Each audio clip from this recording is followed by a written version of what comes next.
Hello बच्चों, मैं Amrish sir आपका अपने YouTube चैनल एसएस एकेडमी में हार्दिक स्वागत है। आज मोस्ट इम्पोर्टेंट एमसीक्यू की सीरीज आज से स्टार्ट है। चलिए देखते हैं बोर्ड पर।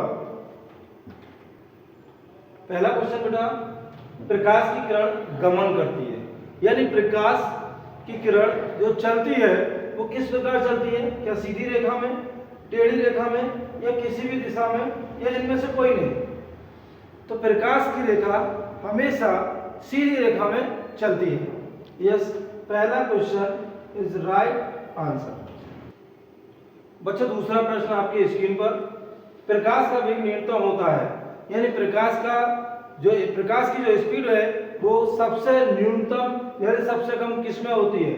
क्या निर्वात में, क्या जल में, या वायु में, या कांच में? बच्चों, निर्वात में और वायु में लगभग प्रकाश की चाल 3 × 10⁸ मीटर प्रति सेकंड होती है। जल में प्रकाश की चाल 2.25 × 10⁸ मीटर प्रति सेकंड होती है, और कांच में प्रकाश की चाल 2 × 10⁸ मीटर प्रति सेकंड होती है। तो बताओ बच्चों, प्रकाश का न्यूनतम वेग किसमें है? यानी बिल्कुल ऑप्शन डी आंसर, कांच में। कांच में प्रकाश की चाल न्यूनतम होती है। हेलो बच्चों, आपका तीसरा प्रश्न। चलिए आंसर बताइए, जल्दी से कमेंट में लिखिए इसका कौन सा आंसर है। देखते हैं कौन बच्चा सबसे पहले आंसर देता है। बच्चों, जल मोटर गाड़ी के चालक के पास लगा रहता है। बताओ कौन सा मोटर चालक किसे कहते हैं मालूम है? ड्राइवर को। और ड्राइवर के पास कौन सा दर्पण लगा रहता है? समतल, उत्तल, अवतल, या उत्तल लेंस? नहीं, केवल बी ऑप्शन। आपका उत्तल दर्पण चालक के निकट लगा रहता है। अगला प्रश्न बच्चों आपके स्क्रीन पर है, जल्द से कमेंट कीजिए। मोटर कार के हेडलाइट में किसका प्रयोग होता है? यानी किस दर्पण का प्रयोग किया जाता है मोटर गाड़ी के हेडलाइट में? चाहे वो मोटर गाड़ी हो, चाहे आपका रेलवे इंजन की हेडलाइट हो, उन सभी में अवतल दर्पण का उपयोग होता है। तो देखिए बच्चों, समतल, उत्तल, अवतल। कहां है अवतल? Yes, option C. और सी में यह है आपका अवतल दर्पण। ऑप्शन सी, अवतल दर्पण। बच्चों, अगला प्रश्न है आपके सामने, समतल दर्पण द्वारा बना प्रतिबिंब होता है। बताओ भाई, समतल दर्पण द्वारा जो प्रतिबिंब बनते हैं वो कैसा प्रतिबिंब बनता है? सदैव क्या वास्तविक है, या काल्पनिक है, या दोनों है, या इनमें से कोई नहीं? बच्चों इसका ऑप्शन जल्द से कमेंट करके बताइए। समतल दर्पण द्वारा ऑप्शन बी काल्पनिक होता है। काल्पनिक या आभासी? समतल दर्पण द्वारा बने प्रतिबिंब काल्पनिक या आभासी कहलाते हैं। लेंस की क्षमता का ऐसा ही मात्रक होता है। बताइए बच्चों कमेंट करके, डायोप्टर, ल्यूमेन, लक्स, या एंगस्ट्रॉम? तो लेंस की क्षमता का जो मात्रक होता है, option A is right answer है, डायोप्टर। क्या आप बता सकते हैं? कमेंट में बताइए ल्यूमेन का मात्रक या ल्यूमेन किसका मात्रक है? आप कमेंट में देकर बताइए। बच्चों अगला क्वेश्चन है क्वेश्चन नंबर 7। आप कमेंट देकर बताइए जल्दी से जल्द।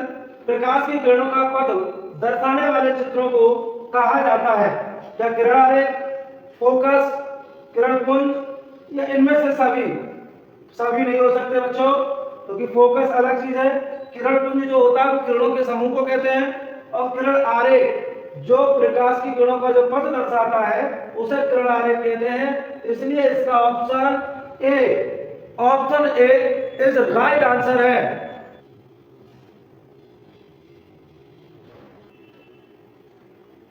हेलो बच्चों, अगला प्रश्न है क्वेश्चन नंबर आपका 8। 2D क्षमता वाले लेंस का फोकांश तर होता है।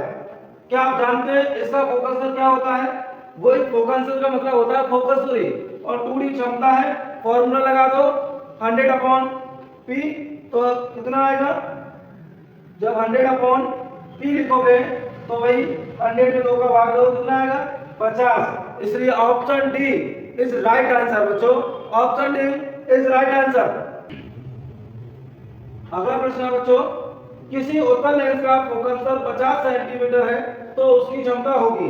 बेटा ये क्वेश्चन नंबर 8 का जस्ट विपरीत क्वेश्चन है, उसमें फोकस पूछा गया था और इसमें उसकी क्षमता पूछ ली है, इसलिए option D, option D yes 50 centimetre है तो इसका आंसर डी आएगा, डी 2D डायमीटर वो भी प्लस के, क्योंकि उत्तल लेंस की क्षमता जो होती है वो धनात्मक होती है और धनात्मक होती है इसलिए प्लस के 2D।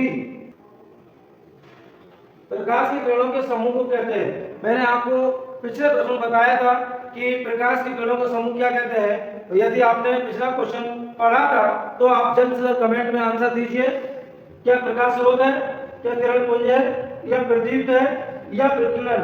बताइए बच्चों जल्दी से जल्द बताइए क्या है, जल्द से जल्द बताइए ऑप्शन कौन सा है, ऑप्शन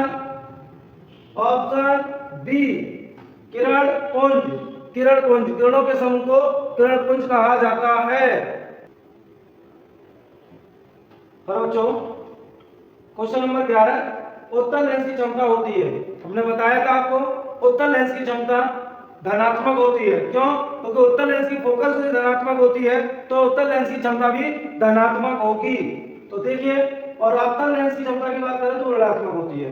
उत्तल लेंस की क्षमता कैसी होगी, option B is correct answer.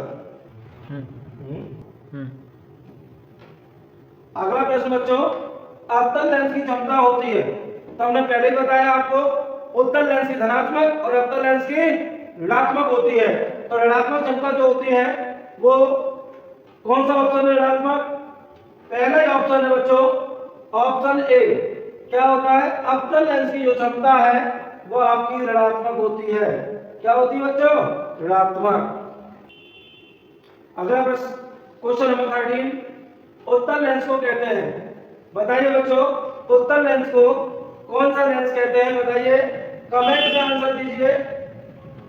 क्या आप जानते हैं, अपसारी लेंस या द्वि उत्तल लेंस या अपसारी लेंस या इनमें से कोई नहीं। उत्तल लेंस को जो हम कहते हैं वो है हमारा अभिसारी, अभिसारी लेंस, ऑप्शन ए। बच्चों उत्तल लेंस को अभिसारी लेंस और अवतल लेंस को अपसारी लेंस कहा जाता है, यह ध्यान रखना। बच्चों आपके स्क्रीन में जो क्वेश्चन है पढ़ लीजिए, अवतल लेंस को कहते हैं, क्या कहते हैं, अपसारी लेंस या द्वि अवतल लेंस या अपसारी लेंस या इनमें से कोई नहीं। मैंने आपको पहले ही बता दिया अवतल लेंस को अपसारी लेंस कहते हैं, ऑप्शन सी इस थर्ड आंसर आपका है अपसारी लेंस। बच्चों आपका क्वेश्चन नंबर 15 है, निम्न में से कौन सा पदार्थ लेंस बनाने के लिए प्रयुक्त नहीं किया जा सकता। क्या आप बता सकते हैं इनमें से कौन सा पदार्थ है जो लेंस बनाने के लिए प्रयुक्त नहीं किया जाता। बच्चों वही पदार्थ लेंस बनाने के लिए प्रयुक्त नहीं किया जा सकता जो पारदर्शी नहीं होता। देख लो, जल पारदर्शी होता है, प्रकाश की किरण पार हो जाती है, कांच पारदर्शी होता है, प्लास्टिक यानी पॉलीथीन पन्नी यह पारदर्शी होता है, मिट्टी एक पारदर्शी नहीं है। इसलिए बच्चों मिट्टी एक ऐसा पदार्थ है जिसके द्वारा लेंस बनाना असंभव है, इसके द्वारा लेंस नहीं बनाया जा सकता। बच्चों अगला प्रश्न आपकी स्क्रीन पर है, किसी दर्पण से हमेशा वस्तु से छोटा प्रतिबिंब प्राप्त होता है। छोटा, वस्तु से छोटा, ध्यान रखो बेटा, कौन सा दर्पण है जो वस्तु से छोटा सदैव बनाता है। समतल दर्पण, उत्तल, अवतल दर्पण, इनमें से कोई नहीं। मैं आपको बता दूं बच्चों, समतल दर्पण हमेशा बराबर आकार से बनाता है, उत्तल दर्पण हमेशा छोटा बनाता है और अवतल दर्पण बड़ा आवासी बनाता है। इसलिए सबसे छोटा प्रतिबिंब जो बनाता है वो आपका उत्तल दर्पण, option B is right answer. बच्चों क्वेश्चन नंबर 17, किस दर्पण से वस्तु का बड़ा प्रतिबिंब बनता है। वस्तु का मतलब नहीं होता, वस्तु से बड़ा प्रतिबिंब। तो बताओ भाई किस दर्पण में वस्तु से बड़ा प्रतिबिंब बनता है?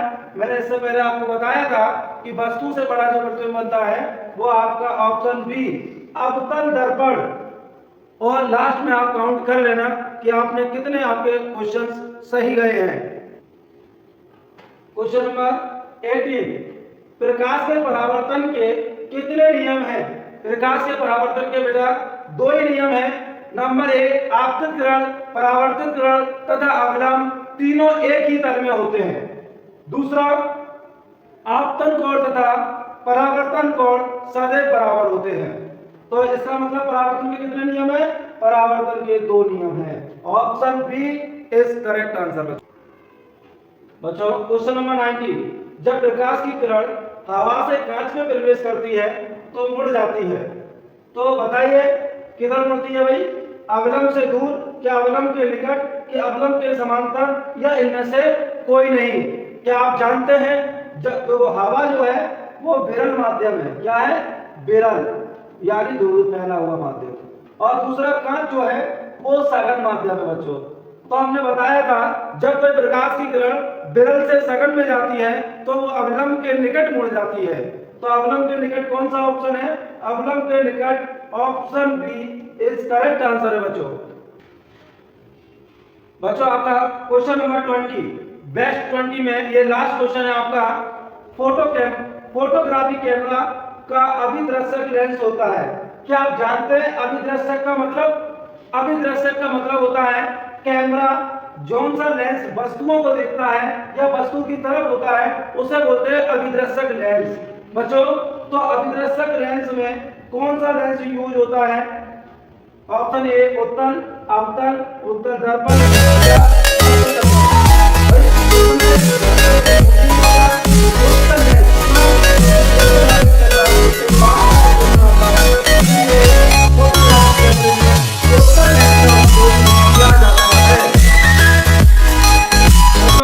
कमेंट में दीजिए कि आपके 20 में से कितने क्वेश्चन आए हैं। यदि आपके 20 अपॉन 20 पूरे आए हैं, 20 में से 20 आए हैं तो वास्तव में आपकी पढ़ाई अच्छी रनिंग में है। और यदि नहीं चल रही है तो हमारे चैनल पर जुड़ जाइए, लाइक कीजिए, शेयर कीजिए और सब्सक्राइब कीजिए।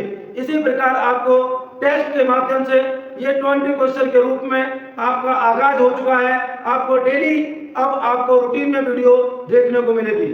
जय हिंद, जय भारत।